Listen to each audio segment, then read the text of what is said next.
Welcome, everybody. I'm Edward Downing, Communications Director at Clear Seas. I'd like to thank you for attending today's live launch, Canadians' Attitudes Towards Marine Shipping, Results of the Joint Angus Reid Institute and Clear Seas 2020 poll. We have nearly 100 registrants for the session, and people from across Canada and also the United States. So Clear Seas' latest survey on Canadian attitudes towards marine shipping is now out. The headline is that in a post-COVID world, Canadians are looking for the marine shipping industry to help rebuild the economy, but balance that with economic growth. So I'd like to welcome our two speakers who are going to walk us through our findings today. First, Shachi Kurl, president of the Angus Reid Institute, a journalist and a polling executive, and Dr. Paul Blumeris, executive director of Clear Seas and a published expert on LNG. At the end, we will take questions, so please submit your questions off the menu on the right-hand side of your screen. And we'll hope to have you out of here probably in about 40 minutes or so. The session will be recorded, and we will email it to you at the conclusion of the seminar. I'm going to ask Paul to start things off now. Over to you, Paul. Thanks, Edward. Welcome, everybody. So you'll see on your screen an outline of the briefing agenda. I'm speaking to you today from the traditional territory of the Musqueam, Squamish, and Tsleil-Waututh people, and that's because Clear Seas is headquartered in Vancouver, British Columbia. But Clear Seas serves all Canadians across the whole of Canada from coast to coast to coast, including Inuit, Métis, and First Nations people. So today we're releasing the findings from our third public opinion poll survey. We're going to provide you some context for that. I'm going to hand over to Shachi to talk you through some of the methodology, and then we'll give you the highlights and results. And as Edward said, at the end, there's time for question and answer. So Clear Seas is a non-for-profit organization. We're focused on supporting the safe and sustainable marine shipping industry. And we really want to, we do that through a combination of research and communications. And our goal is to bring clarity to decision-making by providing better information. And the research includes things like the survey that you're going to see today, which helps to understand what the public thinks about marine shipping. We make all of our information available on our website. And you can see there at the bottom of this page some statistics about the kinds of people that use our information. And it's also worth mentioning that everything that we publish, including the survey today, is made available in French. And in fact, the handouts you'll see on the bottom on the webinar panel there should make available to you the report if you want to follow along in both English and French. So this survey, as I mentioned, is the third in a series. We've partnered with the Angus Reid Institute to conduct these surveys, and they help us to understand what are the concerns of the general public relating to marine shipping. And we use those to both inform the industry about what the public thinks, but also to inform our research agenda and our communications focus to make sure that we're addressing the issues that are of top concern to Canadians. So I'm going to hand over to Shachi in a second to talk through a little bit about the Angus Reid Institute and the methodology that they employed to take on the survey. Shachi, over to you. Thanks, Paul, and hi, everyone. So I think it is it's apropos that I'm actually the view to my window, if I could turn my camera around and show you without getting a bunch of reflection, is of English Bay, and I can count several tankers and other vessels in the waters.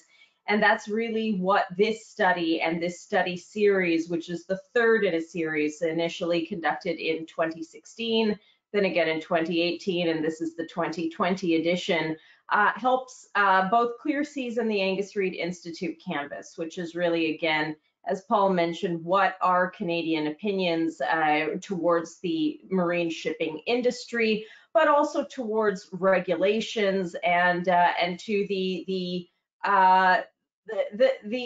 ecosystem, quite literally, of the moving of goods and items around the world and into Canada via marine vessel. So I'll say a few things just before we get into the methodology about the Angus Reid Institute and how we came to partner with Clear Seas Centre for Responsible Marine Shipping. So we too are a not-for-profit. Of course, many of you have heard the name Angus Reid. It's a very established polling brand name. There is an Angus Reid. He calls me. He's my boss all the time. And we founded the Institute as a not-for-profit organization in 2014. So we've just actually celebrated our 6th birthday in our current iteration as a not-for-profit organization. So what does that mean? It means that we're actually committed to doing the kind of research that is often understudied or not looked at. We do that from a public service perspective, and really our commitment is to transparency. So when we work with an organization like Clear Seas, there's a couple of things that happen. First of all, we co-fund the study. The reason we do that is because we want to ensure that the research we're doing and the organizations we work with are not necessarily paying for a result or driving to a result as by means of having a poll that they've paid for or sponsored. So we ensure that we co-fund or co-sponsor the research. Now, Clear Seas, like us, is a very credible organization, but of course there are a lot of organizations out there that use polling as a way to manufacture a message, and that is categorically what both parties don't want to do, and that's what we have not done here. And indeed, the other big takeaway from the work that we do with Clear Seas or any other organization we work with, or when we self-commission our own work, is to publish all of the data. So there may be data that is quite negative around perceptions of marine shipping in the industry. There may be perceptions that are quite positive or are neutral, or there may be no story. It may be a little bit of a flat story. In any event, we're not driving necessarily towards a headline, but towards deep, enriched, credible data that organizations, policymakers, researchers, students, journalists, stakeholders can rely on for being the real deal. So with that, I'll talk a little bit about the methodology, but this helps set up the context around why we work with this organization and why we have worked with them over the last 4 years. So this was a survey conducted online, as all of our surveys are conducted online. It is 2020 after all. The era of the phone poll is largely dead, especially from a reliability standpoint. We spoke to about 2,300 Canadians from coast to coast who are members of the Angus Reid Forum, which is our sample pool. It is a separate commercial entity, but it is the sample pool that we draw from, and it is well more than 2,300 in size. So we are drawing from a representative sample pool of about 100,000 Canadians. And so there is a strong randomized element to that. As you can see there, a probability sample of this size would have a margin of error of about 2 points, plus or minus 2 percentage points, 19 times out of 20. So, what is important to take away from there is, as we get into some of the demographic cuts, a sample size of this size enables us to actually dive pretty deeply on regional results, on demographic results such as age and other demographics. However, I would caution you that the smaller you get in terms of those demographic sizes, the more variance you're going to have potentially with margins of error. So for example, if you're looking to dive deeply and parse the results from Prince Edward Island or Nova Scotia, I would say do that with a bit of caution, because if the smaller your sample size, again, the higher the level of propensity for a higher margin of error. Again, we would say that all the data is available, including detailed tables. So if you have a hankering to get deep into Excel files and look at all of the cells, we invite you to. That's what we want you to do, and they're all available in the report and online. And there is no sign-in, there is no fee. That is what we do and what Clear Seas is doing as part of a public service here. So with that, I'll pass it back to you, Paul. Thanks, Shachi. My camera on there. So let's look at some of the key findings from that report and from the survey.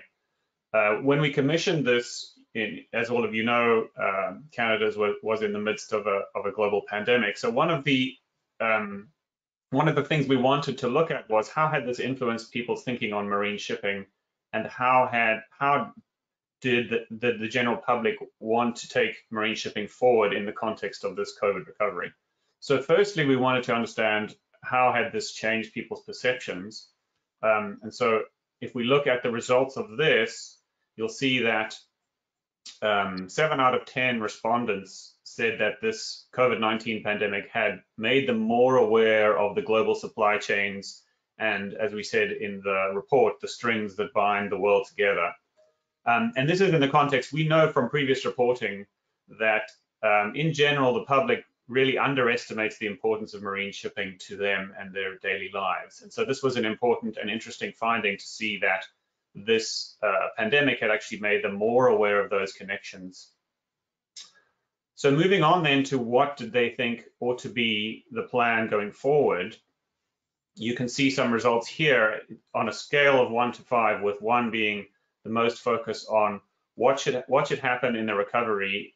Should the focus be mostly on the economic recovery, or with 5 being should the focus be on environmental protections for the marine shipping as it recovers from the economic decline. And so the first category you'll see there's about a quarter of the respondents said that economic recovery was the most important, and that should take precedence. But interestingly, you see there in the middle, the largest group, 37%, wanted the industry to strike a balance between environmental protection and economic recovery. And you can see that this, and then the third group are those that say that environmental protection should be the top priority. And you'll see those 3 groups emerging through some of the results that you see presented here today.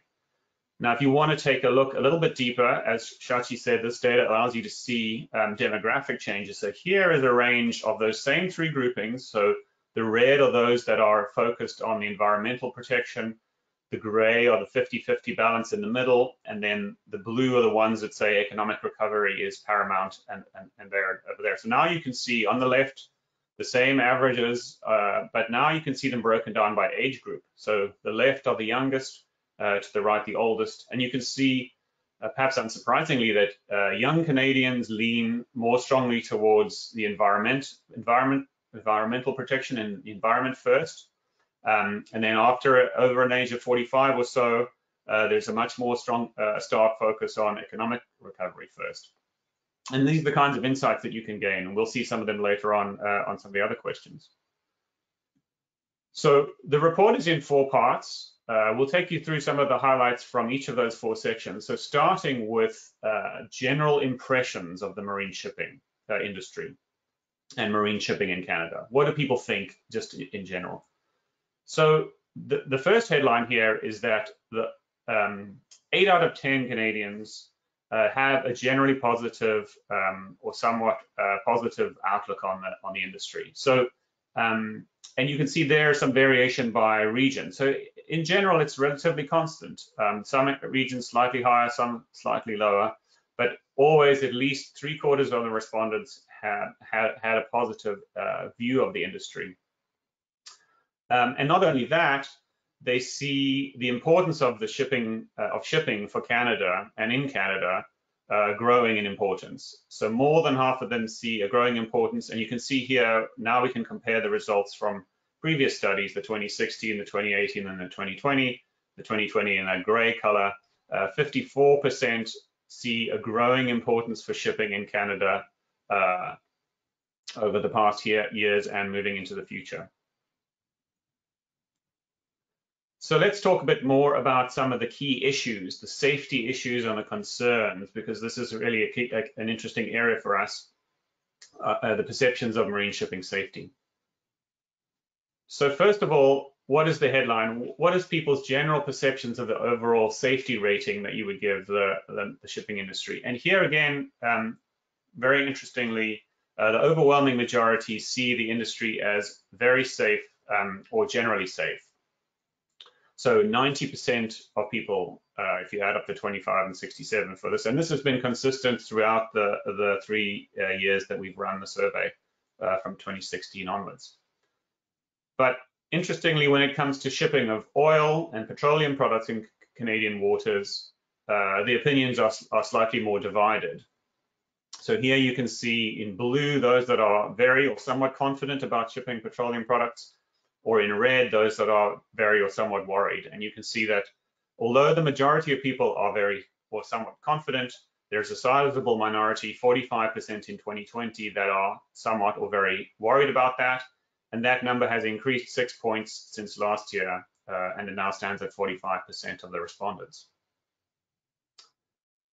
So then when we look at the list of top concerns, so what are the things people are worried about? Unsurprisingly, given their concerns about shipping of petroleum, the top concern is the potential for spills from oil tankers, with 56%. But you can see, and then following that are a number of other environmental concerns. So marine life, and this is particularly focused on marine mammals like whales, but also the pollution effects that ships might have. So this might mean waste or garbage or water pollution. And also a reminder that spills of oil are not just necessarily from oil tankers. There is also concern about this potential of spill of fuel. So ship fuel also presents a spill risk. Interestingly, the general public is not that aware of the air pollution or greenhouse gas potential that the industry provides, and so those issues don't even make it into the top 10 of the respondents here when you look at the top 10 issues that they're concerned about. All right, so let's move on to the shipping regulation and oversight. So if those are the concerns that people are expressing and having, and wanting to see somebody managing, what are the regulations and rules, and what are their perceptions on the oversight of those controls that are put in place by the industry and by governments? So first of all, the headline in general, people are relatively confident. 17% very confident, 54% fairly confident. So nearly 3/4 of them are confident in the rules and regulations that are in place that govern marine shipping in Canadian waters. But also, interestingly, a sizable minority, 25%, they're showing so more than a quarter are either not that confident or not confident at all. And so if you take that forward and say, well, what are the concern? What do people think about, in particular, the government and its attention to both the safety policies and procedures and the oversight and enforcement of those marine shipping policies? There's a general consensus here. 50% of Canadians, or just approximately 50%, say that the government is not doing enough in terms of either putting in place those policies or overseeing them, and certainly is not putting enough focus on them. And then when we look at how does that manifest in the different organizations that are responsible for them, here you can see a number of organizations down the left, and second from the bottom, federal government over there overall. 47% of the respondents feel that they're doing a good or very good job, and that's probably a reflection of that the fact that in the previous question, where 50% of them were saying that not enough attention was being paid to the topics relating to governance and oversight.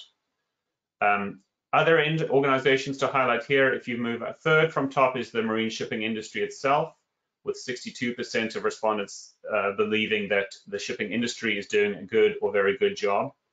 Ahead of them comes Canada's Port and Harbour Authorities with 70%.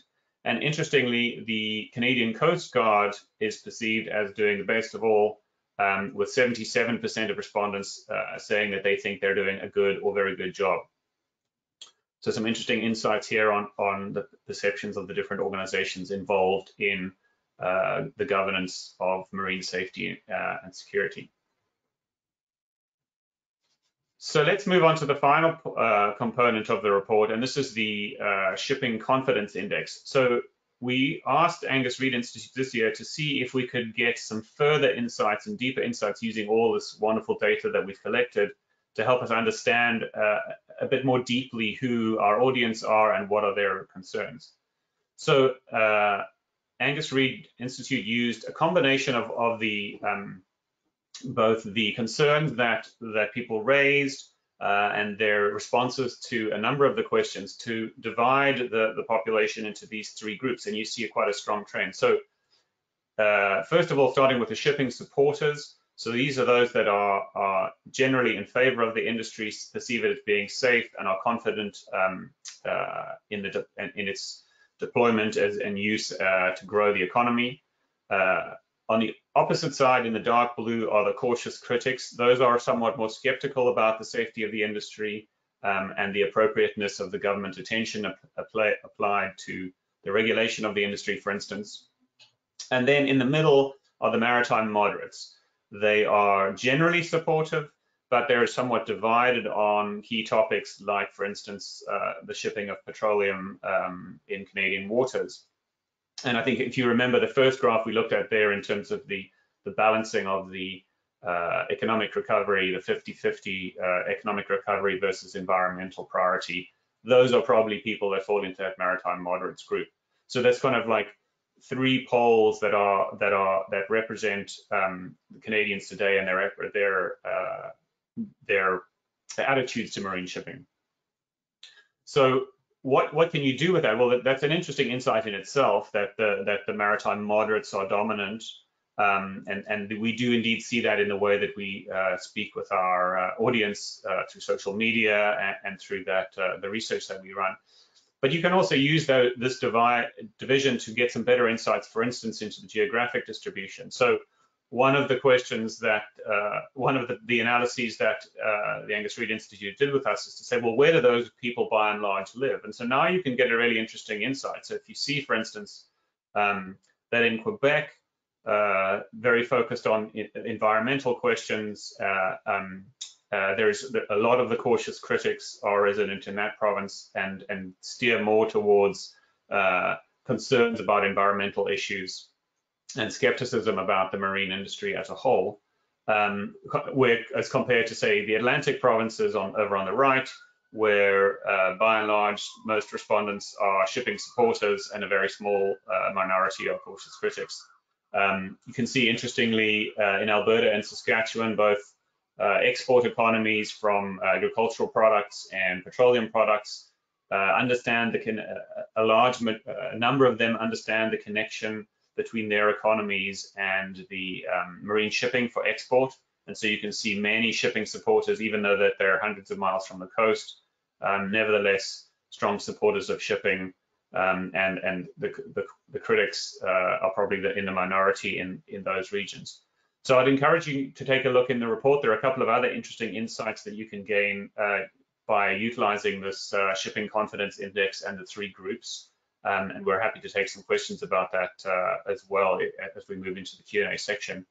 But I'll just leave you with the key takeaways. I think you'll probably agree with me that although as we're heading into some potentially challenging times for Canada as a whole and the industry, the survey has again encouraged us to believe that Canadians have an overwhelmingly and generally positive rating for the industry, in the sense that we've building on that 4 in 5 residents say they have a favorable view of marine shipping, and this has been consistent in the 3 years that we've run the survey. So I will hand it over to Edward again to help us figure out any questions that we've got on the Q&A. Now, I think there is a Q&A section in the GoToWebinar panel, so I'd encourage you to put those into your those questions into that panel over there. Thank you very much, Paul and Sashi. We do have some questions coming in, so it's, as Paul says, it's on the right-hand side panel. One of our first questions is, do you believe that most Canadians understand about which entity regulates marine safety? Thanks, Ed. Maybe I'll have a stab at that. It's first using some of the survey data, and then perhaps thinking a little bit about what we encounter through our work. I think the survey data, there's a section in there tells us that in general, people don't have a very good idea about both the structure of the industry and both its importance in how many goods are carried on ships and its connection to the economy. But we've also found that there is also a lot of misconceptions and a lot of misunderstanding about what is understandably a complex industry in terms of the governance, especially in the sense that it's an international industry, but it is also a very local industry in the sense that ships that are registered in various countries around the world call on Canadian ports, and so the regulation of that is understandably complex. And it's actually one of the reasons why we've actually commissioned some research to help to clarify that topic. So I think in general, in answer to the question, I agree that that governance is not particularly well understood, and that perhaps that's what drives some of that response to that question in relation to impatience with the amount of government oversight that's provided for the industry, and perhaps it's a lack of understanding that's driving that 50% of respondents that they would like to see the government pay more attention to the industry. So as I explained, we've actually commissioned some work to demystify this question and provide some simple resources that will help people to understand how the industry is governed and what rules and regulations. And you'll see that as a theme in a lot of the work that we publish, is to actually help people to understand that actually there are controls. Quite often we find people that have, the misconception that ships are sort of a free-for-all. Once they hit the high seas, they're kind of governed by nobody, and that's obviously not the case. And so a lot of the work we do is actually helping to explain these governances and procedures and rules and regulations that are in place. I would just add, I think, Paul, that's bang on in terms of what the data says. Contextually, and of course, everything is within context. Canadians largely do not get up in the morning thinking about the marine shipping industry, particularly in 2020, but even at the best of times. So what is notable over the years is the number of people in this country, because we are so large and there are so many landlocked provinces who don't actually view Canada as a maritime country. Again, unless you're on the west coast of British Columbia, or unless you're in the Atlantic provinces, proximity to water and the relationship between water, the economy, ecology, and shipping is, with the exception of some very, very deep saturated pockets of understanding and relationship, really not there and not top of mind. If you work in the oil and gas sector in Alberta and you recognize that you need to find a way to get your goods to market, if you are a grain farmer, perhaps there's again a little bit more awareness or understanding.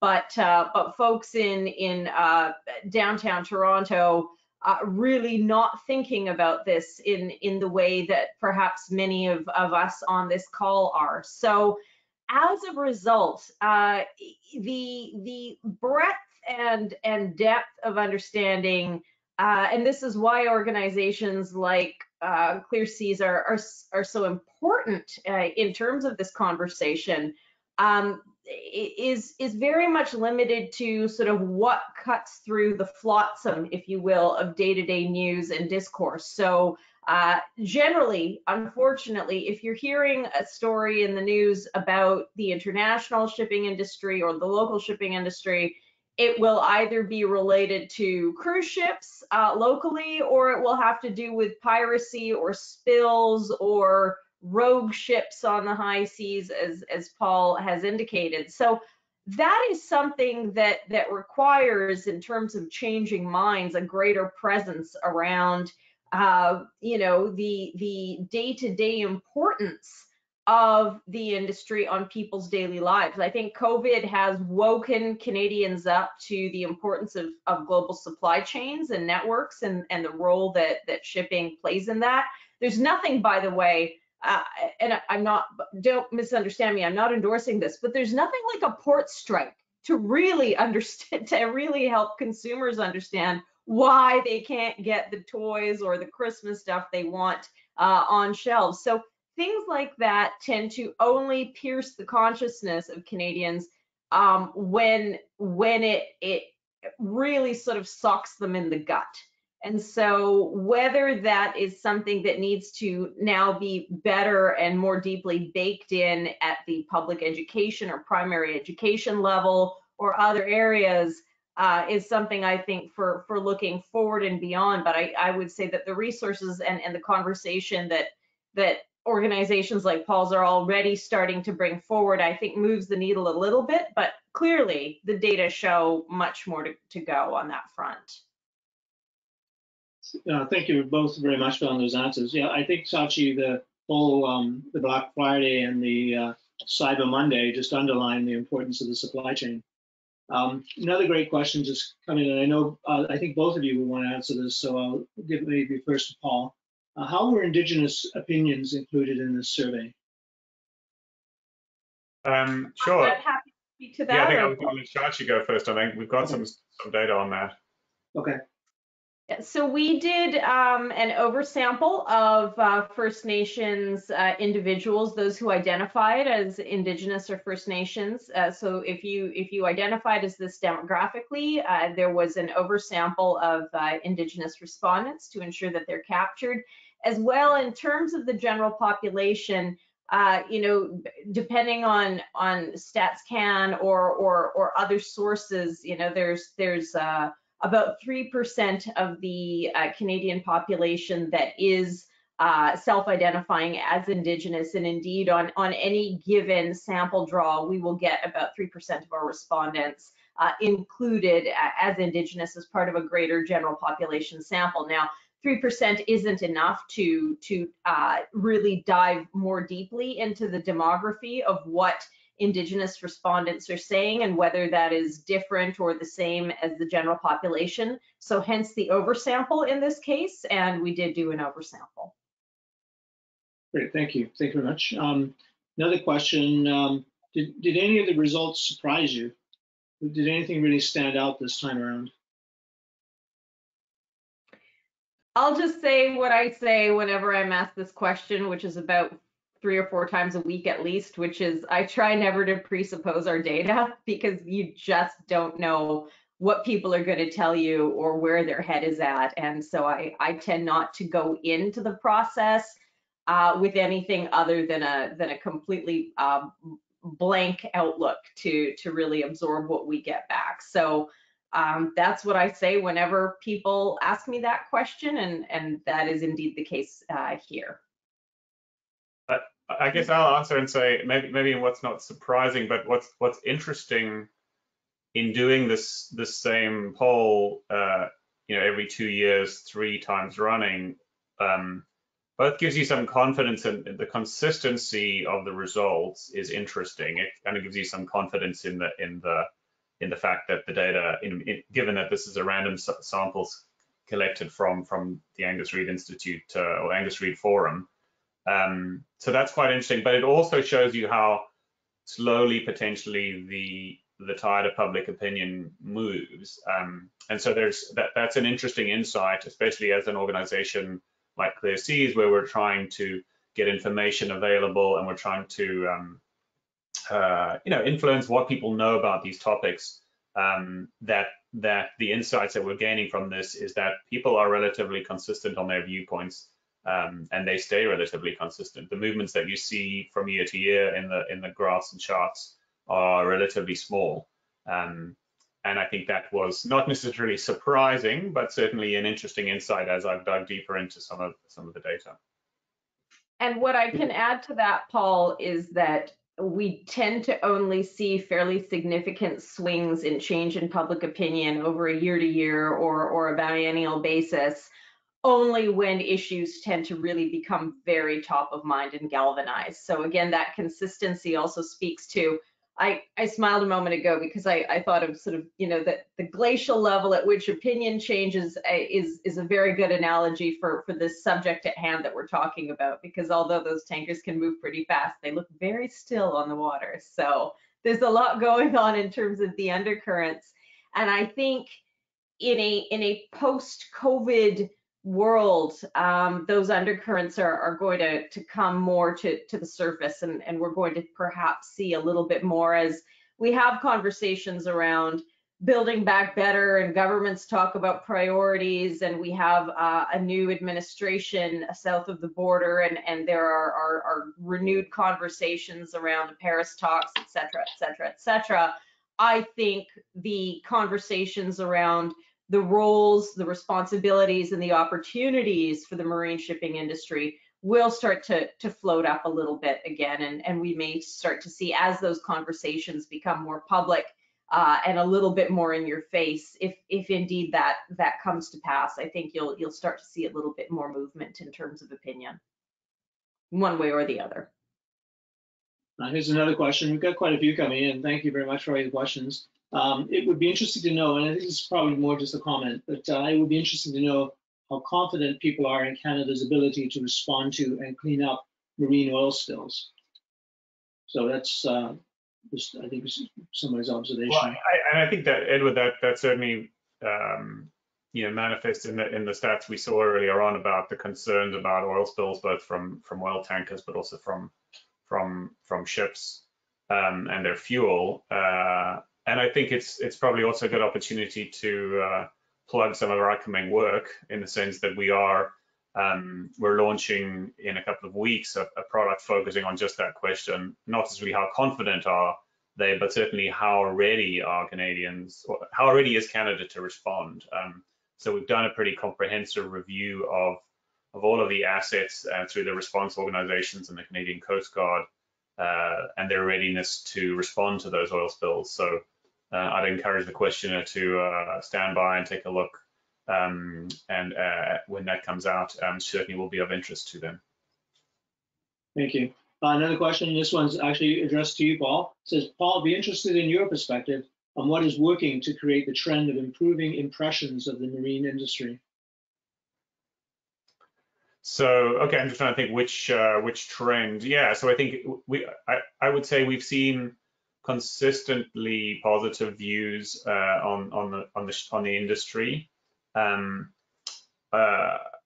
think that's in general. It's part. I'm going to speculate now, but I think it's also partly the phenomenon that Shachi mentioned, that says in general Canadians don't think about it a lot, and so it's this kind of it's an industry that kind of gets on and gets the job done. And so when asked about their perceptions about it, I think they generally say, yeah, it seems reasonable. Ships come and go. I get things. Maybe I'm more acutely aware of it now because of some shortages, but in general, I have a perception. And it's only when we start to dig into some of the topics like pollution that they begin to voice stronger opinions. And so I think that's in general, that the fact that the industry gets on and does it pretty much without major incidents that feature a lot in the news, as Shachi mentioned, means that in general they have a relatively positive viewpoint, if they have a viewpoint on it at all. Thank you. Shachi, this is for you, I think. Who are members of the Angus Reid Forum compared to the general public? They are the general public. So they're Canadians from all walks of life who have an interest in sharing their views, and those views may be on their cell phone plans, or on politics, or on the arts, or on golf, or on their dogs, or any given subject. So they are people who agree to be questioned from time to time on their views on any given topic, and they don't control the topics that they receive.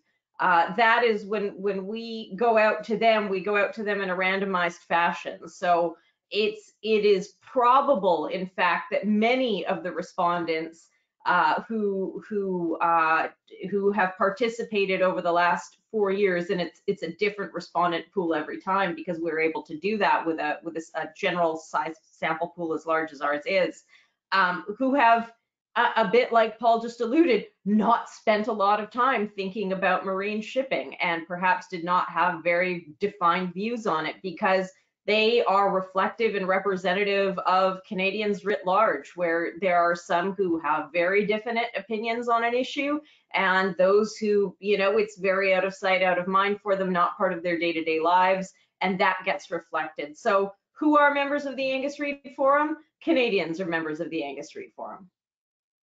Good. I think methodology is top on the list today because there's another question. I know you'll be able to answer this well too. Were the respondents from Yukon, Northwest Territories, or none of it? If not, is there a reason why? They would have been captured as part of a general population sample, so there would be a handful in there, but as they are, in terms of percentage of population, a handful of the Canadian population overall, we would not have been able to collect a specific enough sample of them in sufficient numbers to be able to analyze the data by northern respondents. We wish we could. It's a question that comes up very often in terms of our polling. People will say, well, have you got data specific to Yukon or specific to Nunavut? Perhaps in time, what I would say to people is go north so that they can increase the population levels there so that we can collect them in a way where they can be analyzed in a more discrete fashion. But there would be some northern respondents in there as part of a general population sample draw. Here's another question. I think, Paul, perhaps, where are most people sourcing their information from on marine shipping? Government of Canada pages, NGOs, or other? And probably they mean possibly ClearSeas too. So. It's interesting. I mean, I think, I'm not sure the survey tells us too much about where they're getting information, other than the conversation we just had about that, the majority probably don't have a lot of opinion, except if it's, as Shachi mentioned, if it features a major news story. So if a marine incident happens somewhere around the world, then I think as everybody on this call will know, people will either see it in their social media feed or read about it in the newspaper and eventually Google something. We are seeing an increased interest in social media as a way to, we're not alone in the industry in realizing that people consume a lot of information in this way, and so we see from the kind of statistics on our on the web traffic that comes to us directed from social media that this is an important component, and so we are trying to play a role by making sure that there are trusted sources of information out there from all quarters, and I think it's important that there's a full dialogue that yes, government information pages do play an important role. People need to be able to go and see what the government's position on a particular topic is. Likewise, it's important that there are opinions out there, both from the industry and from environmental organizations that are pushing a particular issue or promoting a particular aspect of an industry. And I think ClearSeas has an important role to play also in trying to provide a neutral source of information on these topics of concern to make sure people have a place to go to find some answers to those questions. We've got a lot of questions coming in, and I did say we'd be wrapping up in about 45 minutes. So would we have time for a couple more questions, or? A few more, yep. Sure. Yeah, there's a lot of interest. Did your opinion, Paul, gain any insight on whether Canadians view the shipping industry as being efficient? Sachi mentioned in her introduction that she is currently looking at a number of ships parked in English Bay waiting to be loaded. We didn't get specifically into questions of efficiency. I would preface my answer by saying, look, when you want to glean what I would call usable or reasonably informed opinions from people who don't have a tremendous amount of depth on a subject to begin with, and I think we've established that, that deeper questions about things like efficiency or other, in the era of subreddit, let's call it sub-issues, that may be of greater interest, importance to stakeholders and people with a direct connection to the industry, they're not necessarily things that permeate with a general population audience. So again, what are the top of mind things people think about when they think about the industry? They think about access to goods. They obviously think about the impact on the economy. They think about the impact on the environment. Maybe they think about people who are working on those vessels, et cetera, et cetera. They're not necessarily, unless they are connected to port work or living with someone who's a port worker, et cetera, thinking about the efficiency of the industry. Again, there are always opportunities to shine more daylight on those issues in a way to inform Canadians or give them enough context to form some of their own opinions on those issues. But as it stands today in the current news environment we're in, that's not really something, again, that we would actually, even had we asked, been able to, I think, glean a lot of informed data from. Thanks, Josh. Yeah, I'd agree with that. And I think, you know, although we can't gain a lot from the survey, we can certainly gain, you know, Clear Seas does a lot of work to ensure that we're consulting with our the members of the industry and the industry organizations to understand what are their priorities, so that we can also feature those in our agenda. And you know, efficiency is certainly top of mind when it comes to the marine industry and that commercial marine shipping industry. You know, it's a complicated supply chain that the shipping industry needs to integrate into, be it the rail transportation industry that it has to connect with. And whilst maintaining those high standards of safety and environmental protection, it's a complicated procedure, and the industry is certainly very focused on making sure it does that in the most efficient way possible, because it's incentivized to do that. The profitability of major shipping lines and ship owners and ship lessors and shipping operators is predicated on them being able to do their job efficiently and safely, to be able to continue to make a profit as they operate their industry. Okay, got a couple more questions here. A skeptic could argue that Canadians' confidence in the Coast Guard is misplaced, especially with their aging fleet of icebreakers in particular. That's probably more of an observation than an actual question. And again, it's a good opportunity to, I mean, I think it is an observation, and perhaps Shachi wants to comment on the robustness of that rating. The question also mentioned icebreakers. I'd encourage them to stay tuned. We've got a feature coming out, I think, in a couple of weeks on just that, on the Canadian icebreaking fleet and the services that it does in the Arctic and the St. Lawrence waterways.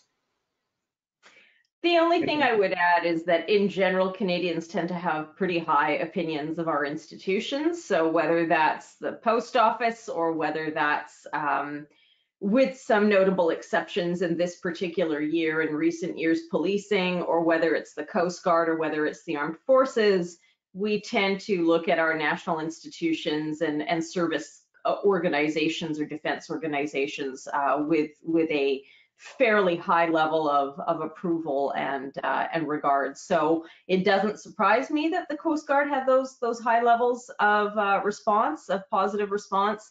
But you know, somebody who's got a higher level of depth and knowledge in that area would certainly say, well, look at all these potential concerns, or look at these other issues.